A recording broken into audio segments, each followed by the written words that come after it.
Social media आज हमारे देश में लगभग 60 करोड़ लोग इस्तेमाल कर रहे हैं। और सही कहा अभी समीर जी ने कि ऐसे ऐसे लोग, ऐसे ऐसे बैकग्राउंड के लोग बहुत कम समय में बहुत हाईलाइट हो जा रहे हैं, उनकी व्यूअरशिप इतनी ज्यादा चली जा रही है, उससे वो शोहरत भी कमा रहे हैं और दौलत भी कमा रहे हैं, और कहीं ना कहीं समाज के एक बड़े धड़े को वो प्रभावित भी कर रहे हैं अपने कंटेंट से। तो स्वाभाविक है उनके साथ इस प्रकार का रिस्क रहेगा। जो भी समाज के सतह पर दिखाई देगा उसके साथ प्रॉज एंड कॉन्स रहेंगे। लेकिन मुझे नहीं लगता कि कोई भी व्यक्ति सोशल मीडिया पे हो और उसको इस बात का भान न हो कि वो देश के हित में कार्य कर रहा है या देश के विरोध में काम कर रहा है। वो अपने निहित निजी आर्थिक लाभ के लिए अगर वो देश के खिलाफ जाकर के काम कर रहा, तो मुझे लगता है कि इसका तो ज्ञान हर व्यक्ति को होना चाहिए और होता भी है। लालच में यदि वो जा रहा है तो वो भी अक्षम्य है। किसी भी प्रकार से अगर राष्ट्र के विरुद्ध जाकर के आप अपने प्रोफेशन में कोई भी कार्य करते हैं और कानून का उल्लंघन होता है तो वो दंडात्मक कार्यवाही के अंतर्गत आता है। ये ज्योति का जो मामला है, ज्योति मल्होत्रा का, इसकी संदिग्ध परिस्थितियों में मूवमेंट हुई है, इसके लोगों से मुलाकात हुए हैं, इसकी मरियम भुट्टो जैसे शख्सियत से जो पाकिस्तान के बहुत प्रोमिनेंट पर्सनालिटी हैं वहां पंजाब की, और वहां की मुख्यमंत्री भी हैं, उनसे ये मिलती है और इसका बैकग्राउंड इस तरह का है, तमाम देशों में यात्राएं करती है, तो स्वाभाविक है कि इनके ऊपर शक उठेगा। और पहलगाम की ये यात्रा करती हैं, जनवरी में करती हैं, फिर पहलगाम में इस तरह की दुर्दांत घटना को अंजाम दिया जाता है। तो मुझे लगता है कि ये सॉफ्ट टारगेट है, लेकिन हम सॉफ्ट टारगेट बने क्यों? क्यों हम उनके लिए काम करें? क्यों हम उनके लिए इस तरह का नैरेटिव गढ़े पूरे देश भर में? क्या इसका ज्ञान नहीं है? और ज्ञान नहीं है तो उसका सजा भुगतना पड़ेगा। हाँ, मुझे लगता है कि इसमें गाइडलाइंस जो होनी चाहिए वो और सख्त होनी चाहिए। जो लोग सोशल मीडिया पर इन्फ्लुएंस कर रहे हैं, बहुत से ऐसे लोग हैं, ऐसे ऐसे बयान दे रहे हैं जिससे दुश्मन को मजबूती मिलती है, शत्रुओं को मजबूती मिलती है। इस प्रकार के बयान देने से भी हमारा देश कहीं ना कहीं कमजोर होता है। वो भी वार के टाइम में, जब युद्ध के जैसे हालात हों, उस समय अगर आप कोई ऐसा बयान दे जिसका लाभ सीधे सीधे, अब कांग्रेस के प्रदेश अध्यक्ष महोदय ने राफाल को लेकर के इतना हास्यास्पद वो दृश्य दिखाया कि उसका उपयोग पाकिस्तान करने लगा। तो आपको ये तय करना पड़ेगा कि आज सोशल मीडिया के दौर में कोई भी आपकी कही हुई बात मीडिया पर, उस प्लेटफॉर्म पर मिनटों में वो और करोड़ों अरबों लोगों तक पहुंच जा रही है। तो कम से कम इस बात का तो ज्ञान होना चाहिए कि जिससे हमारा देश कमजोर ना हो, वो भी ऐसी कठिन परिस्थिति में। और मुझे लगता है कि यह विषय अभी जांच एजेंसियों के पास है।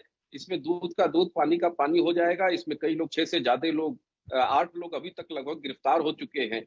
और जो लोग भी इस तरह के काम में होंगे उनको बिल्कुल दंड मिलेगा, चाहे कोई हो। और पहले भी देखिए, जासूसी का जो एक क्राइम है वो पाकिस्तान कराता रहा है, और बड़े बड़े लोग जो विभागों के लोग हैं, सरकारी कार्यालयों में हैं, वो भी इस तरह के कामों में लिप्त रहे हैं। यहाँ तक कि आपने देखा होगा कि हमारे देश के एक बहुत बड़े शख्सियत पर भी आरोप लगे, जिनके कारण रॉ के तमाम हमारे एजेंट्स मारे गए। इस तरह के आरोप लगे हैं, पूर्व प्रधानमंत्री पर आरोप लगे। तो मुझे लगता है कि ये तो समझदारी होनी ही चाहिए कि हम जिस देश में रहे हैं उस देश के साथ हम, हमारी वफादारी है या नहीं है। और वफादारी नहीं है तो ऐसे लोगों को क्षमा करने की कोई आवश्यकता नहीं है, वो अक्षम्य अपराध है, उनको दंड मिलना ही चाहिए। बिल्कुल ठीक है। वापस गौरव जी आगे, क्योंकि एक्सपर्ट हैं जो अपने व्यूज दे रहे हैं, क्या लगता है इसके लिए सरकार, क्योंकि ये चीजें आनी शुरू हो गई हैं और ये इतनी जल्दी रुकेगा नहीं मामला, कोई एक स्टैंड सरकार की तरफ से आएगा, कोई गाइडलाइंस? बहुत सारी समस्याएं राखी जी देशकाल परिस्थिति के अनुसार उपजती हैं, और फिर वो चुनौती के रूप में सरकार भी लेती है, एजेंसियां भी लेती हैं, उसके समाधान के रास्ते भी निकालती हैं। जैसे आपने देखा, सरकार ने निर्णय लिया कि पाकिस्तानियों को भारत छोड़ देना है। तब जाकर के पता चला कि अरे 5 लाख से अधिक महिलाएं जो हैं भारत की, वो पाकिस्तान में ब्याही हुई है और पाकिस्तानियों से बच्चे पैदा किए हुए हैं। तो अब आप समझिए कि वो, उनका इंटरेस्ट जो होगा वो किसके पक्ष में होगा, ये तो बड़ा प्रश्न चिन्ह लग गया। तो इस प्रकार से ये भी समस्या जो है, जो इन्फ्लुएंसर के रूप में एक दुश्मन देश को मदद करने की जहां तक बात है, तो इसको निश्चित रूप से हमारी एजेंसीज बहुत प्रॉपर डिटेल इसका एनालिसिस कर रही होंगी कि उसका इंटेंशन क्या था, उसके मनी ट्रेल्स क्या हैं, कहां कहां से ट्रांजेक्शन हुए, कौन कौन सी उस पर इंफॉर्मेशन शेयर किया। देखिए, आज ग्लोबल वर्ल्ड में आज सैटेलाइट से सारी चीजें उपलब्ध हैं, हम किसी चीज को देख सकते हैं, समझ सकते हैं, जा सकते हैं, पाकिस्तान घूम सकते हैं वर्चुअल तरीके से, दुनिया का कोई देश घूम सकते हैं। लेकिन जब मेरा इंटेंशन देश के साथ द्रोह करने का हो, शत्रु के साथ मिल करके अपने देश का नुकसान करने को हो, तो वो क्राइम की श्रेणी में आ जाता है, अपराध की श्रेणी में आ जाता है, राष्ट्रद्रोह की श्रेणी में आ जाता है। और निश्चित रूप से ऐसे लोगों को के ऊपर दंडात्मक कार्रवाई होनी चाहिए। साथ ही साथ एक न्यूनतम सोशल मीडिया की मर्यादा भी तय होनी चाहिए। मुझे लगता है वो जरूर तय होगी, क्योंकि पूर्व में भी आपने देखा होगा इसका बड़े पैमाने पर दुरुपयोग हुआ। जैसे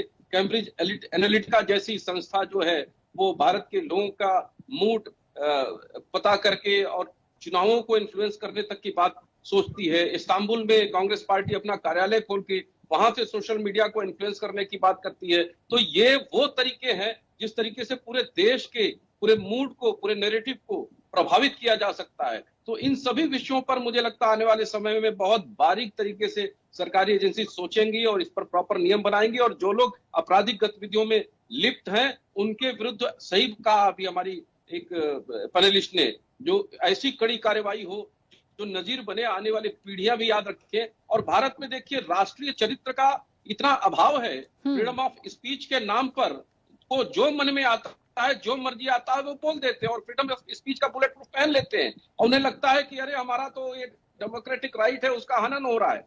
अब इसका छूट नहीं मिलना चाहिए। अब उन्हें पता होना चाहिए कि हम राष्ट्र के विरुद्ध में क्या बोल रहे हैं, और अगर बोलेंगे तो उसकी सजा हमको मिलेगी। तो मुझे लगता है एक नेशनल कैरेक्टर जो होता है वो लोगों के अंदर डेवलप करना अब शुरू हो जाना चाहिए, क्योंकि ये सरकार राष्ट्रवादी सरकार है और राष्ट्र के विषयों पर समझौता नहीं करती है। वो सरकार है जो शत्रु के जद में जाकर उसके अंदर घुस करके मारना जानती है, इसलिए अपने अंदर के भी शत्रुओं को बखूबी मारेगी, इसमें कोई शक नहीं है। इसलिए अभी भी लोग समझ जाए, मेरा तो यही मानना है।